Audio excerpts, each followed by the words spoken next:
तो स्वागत है आपका एक और नई वीडियो में। तो आज हम इस वीडियो में दोबारा से मंडे नाइट रॉ का रिव्यू करने वाले हैं। Cody Rhodes and John Cena दोनों एक साथ एक रिंग में हमें देखने को मिलते हैं एंड कहीं इनमें ब्रोल होती है नहीं, सारी बात करने वाले हैं इस वीडियो में, इसलिए वीडियो चिपके रहेगा। वीडियो को शुरू से लेकर लास्ट तक देखिएगा। तो सबसे पहले हमें शो की शुरुआत में थीम सॉन्ग सुनने को मिल जाता है जॉन सीना का। जॉन सीना निकल कर आते हैं न्यू मर्चेंडाइज के साथ। डब्ल्यूडब्ल्यूई हर नई कंट्री के साथ जॉन सीना की नई मर्चेंडाइज भी निकाल रही है। ये मर्चेंडाइज भी काफी कमाल की लग रही है। एंड जॉन सीना के फेस रिएक्शन की बात करें तो कोई रिएक्शन में चेंज नहीं है, पिछले हफ्ते की तरह भी वही रिएक्शन थे। एंड वो रुमाल निकालते हैं, फैंस के बीच में उस रुमाल को नहीं फेंकते हैं, खुद ही अपने हाथ में लेकर चलते रहते हैं। इसके बाद जॉन सीना रिंग के एप्रन पर रुमाल रखते हैं, रिंग के अंदर जाते हैं। इस बार वो कोई वेट नहीं करते। यहाँ पर क्राउड भी थोड़ा नॉर्मल ही था, ऐसा नहीं था जैसा हमें पिछली बार की तरह देखने को मिला था, बस नॉर्मल क्राउड था। यहाँ पर जॉन सीना जरा सा भी वक्त नहीं लेते हैं, माइक उठाते हैं, कहते हैं कि फैंस के मन में क्या कोई बात है, ऐसा लगता है वे मुझसे कुछ कहना चाहते हैं। जॉन सीना यहाँ पर कहते हैं वे अपनी पूरी ताकत लगा देने वाले हैं, क्योंकि फैंस को आखिरकार समझ आ गया है कि आखिरकार चल के रहा है। यहाँ पर वे ये भी कहते हैं कि फैंस जानते हैं मैं उनमें से किसी को भी चुन सकता हूँ एंड उसकी धज्जियां उड़ा सकता हूँ, अब कोई भी सुरक्षित नहीं है मुझसे।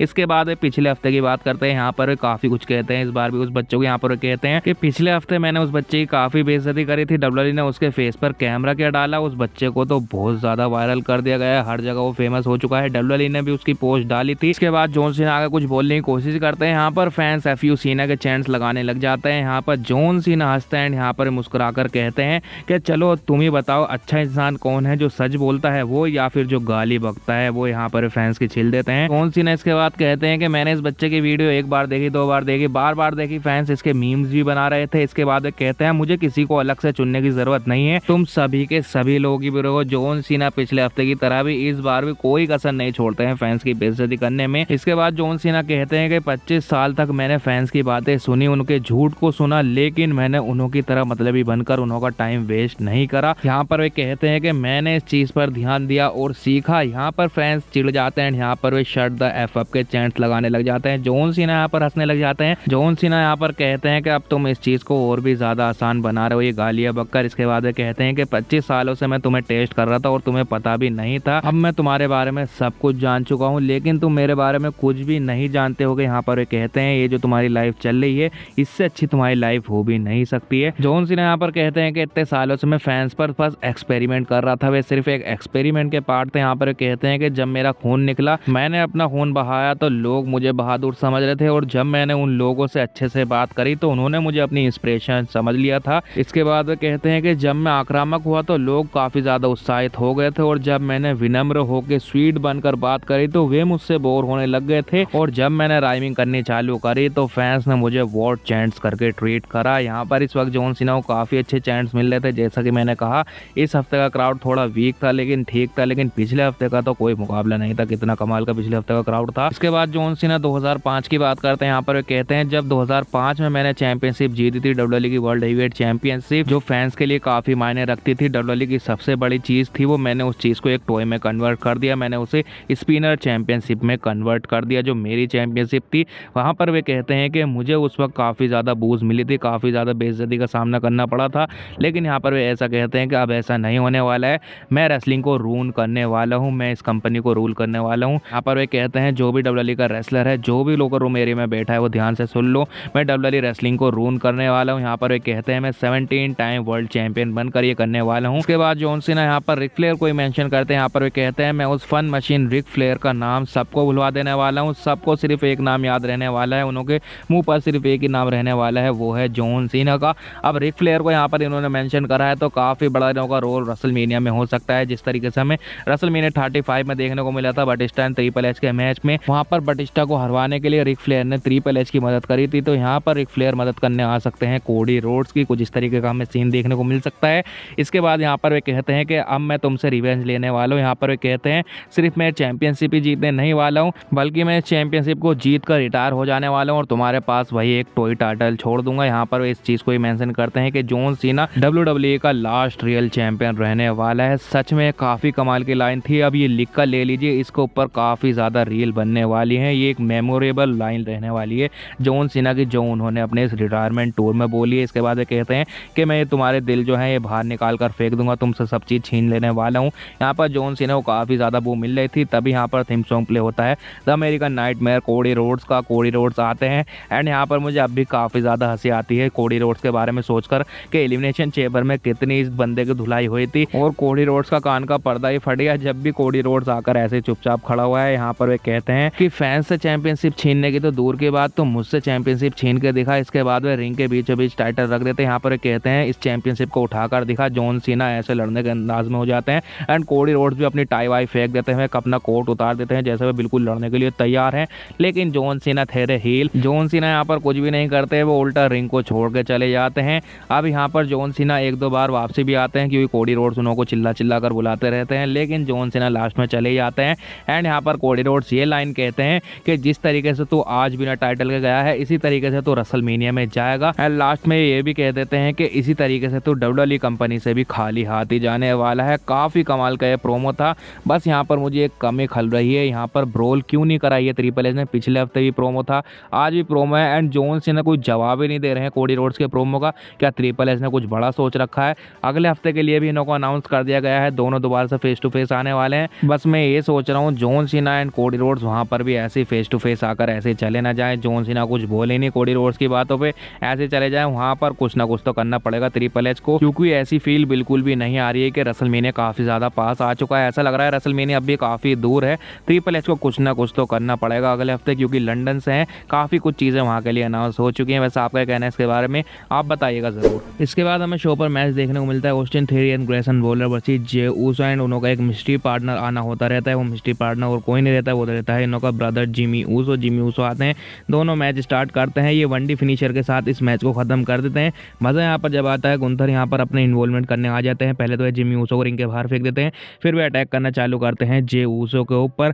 जे ऊसो एक स्पेल लगाने के लिए जाते हैं, लेकिन उनका पैर फिसल जाता है। वहाँ पर ऐसा लगता है शायद से WWE जानबूझकर इस स्टोरी लाइन का पार्ट दिखा रही है। इसके बाद Jimmy Uso and Jey Uso दोनों पीट कर भगा देते हैं गुंथर को। इसके बाद हमें बैक स्टेज में दिखाया जाता है, जिमी ऊसो जे ऊसो से कहते हैं ये क्या कर रहा है, तो ऐसे थोड़ी गुंथर से तू जीत पाएगा रेसलमेनिया वर्ल्ड टाइटल। इसके बाद यहाँ पर जे ऊसो के फेस का रिएक्शन देखकर ऐसा लग रहा है काफी नाराज है। इसके बाद जिमी ऊसो गुंथर के पास जाते हैं, बैक स्टेज में बराबर में खड़े रहते हैं। यहाँ पर वे कहते हैं next week you and me, यानी हमें अगले हफ्ते गुंथर वसी जिमी ऊसो का मैच देखने को मिलने वाला है। इसके बाद गुंथर हंसते हुए जवाब देते हैं चल ठीक है, लेकिन तो अपने गिरना पिरना तो ठीक कर ले। इसके बाद आता है जिमी ऊसो गुस्सा एंड वे क्या दबाकर वहाँ पर चाटा मारते हैं गुंथर को। लिटरली मैंने ईयरबड्स लगा रखी थी, एकदम से ऐसा जो साउंड निकल कर आता है ना, एक तो बैक स्टेज में थे तो एको भी गूंजती है, तो इस वजह से काफ़ी कमाल को चाटा लगा था। इसके बाद यहाँ पर जिमी ऊसो चले जाते हैं, गुंथर उन्होंने कुछ भी नहीं कहते हैं। गुंथर यहाँ पर हंसने लग जाते हैं, ऐसा लग रहा था उन्होंने किल्साने के लिए ही ऐसा करा था। इसके बाद हमें शो पर वुमेन्स इंटरकॉन्टिनेंटल चैंपियनशिप का मैच देखने को मिलता है। लायरा वेलकायरा वर्सेस रखेल रोड्रिगस के मैच में लायरा वेलकायरा अपना रोल वोल कर यहाँ पर पिन कर देती हैं रखेल रोड्रिगस की। लायरा वेलकायरा अपने टाइटल सक्सेसफुली रिटेन कर लेती हैं, लेकिन यहाँ पर लिव मॉर्गन एंड रखेल दोनों ही गुस्से में अटैक कर देती हैं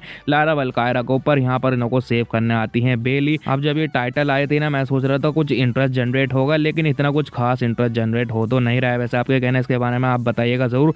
इसके बाद हमें शो पर एक इंटरेस्टिंग चीज़ देखने को मिलती है, एडम पियर्स रिंग में आता है। यहाँ पर भी वही पिछले हफ्ते का कॉन्ट्रैक्ट साइनिंग दिखाते हैं कि रिया रिप्ली ने इसमें साइन करा था, वो लीगली नहीं माना जाने का। हमें ट्रिपल थ्रेट मैच देखने को नहीं मिलने वाला है।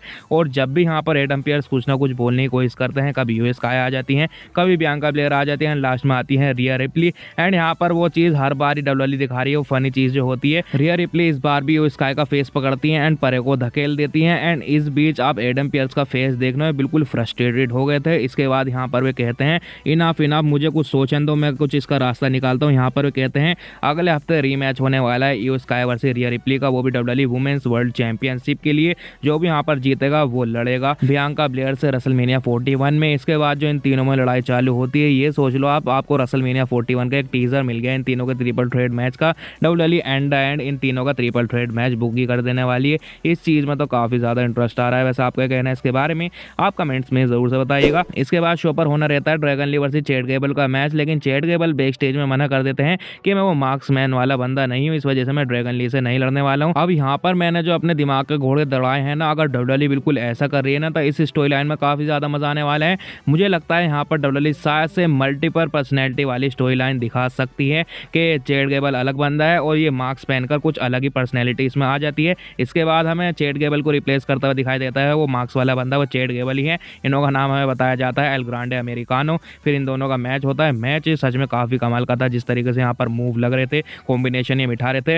लास्ट में क्या होता है, एल ग्रांडे ये जो भी इनों का नाम है, ये लिए ड्रैगन ली का मार्क्स उतार देते हैं। इसके बाद वो एंगल लॉक पकड़ लेते हैं एंड यहाँ पर ड्रैगन ली टैप आउट कर देते हैं एंड यहाँ पर वो मार्क्स वाला बंदा यानी चैट गैबल या एल ग्रांडे जीत जाते हैं इस मैच को। इसके बाद हमें शो पर देखने को मिलते हैं best in the world CM Punk आते हैं एंड यहाँ पर वे कंप्लेन नहीं करते हैं कि मैं टायर्ड हूँ, मैं जेट लैग हूँ, यहाँ पर वे ऐसा वैसा करके कहते रहते हैं। इसके बाद सेथ रोलिंस पर आते हैं। यहाँ पर वो सेथ रोलिंस के बारे में कहते हैं कि वो शिकायत ही करता रहता है, हर चीज़ से उसको शिकायत रहती है। इसके बाद रोमन रेंस के बारे में बात करते हैं। यहाँ पर वे कहते हैं वो सिर्फ तेरा ही वाइज मैन नहीं है, वो मेरा भी वाइज मैन है। अब जैसा कि मैंने कहा इन तीनों की ट्रिपल थ्रेट की फ्यूड में पॉल हेमन का काफ़ी मेजर रोल रहने वाला है। इसके बाद ये भी ऑफिशियल कर देते हैं कि स्मैकडाउन में हम तीनों का कॉन्ट्रैक्ट साइनिंग होने वाला है एंड वहाँ पर वे ये भी बात करते हैं कि मैं इस मैच में जीतकर वर्ल्ड टाइटल के लिए जाने वाला हूँ। यहाँ पर कुल मिलाकर सीएम पंक यही बिल्ड करते हैं कि अगले हफ्ते स्मैकडाउन में इनों का कॉन्ट्रैक्ट साइनिंग होने वाला है। अब मुझे ये समझ नहीं आता है कि डब्ल्यूडब्ल्यूई ने मैच तो ऑफिशियल कर दिया है, इनों ग्राफिक भी आ चुका है, अब कॉन्ट्रैक्ट साइनिंग क्या करवाने की जरूरत है। यहाँ पर इनों का ये बहाना ही रहता है इनों को भिड़वाने का। इसके बाद हमें शो के मेन इवेंट में इंटरकॉन्टिनेंटल चैंपियनशिप का मैच देखने को मिलता है पेंटा वर्सेस ब्रॉन ब्रेकर के बीच में। मैच ये काफी कमाल का था, जिस तरीके से यहाँ पर हमें मूव देखने को मिलते हैं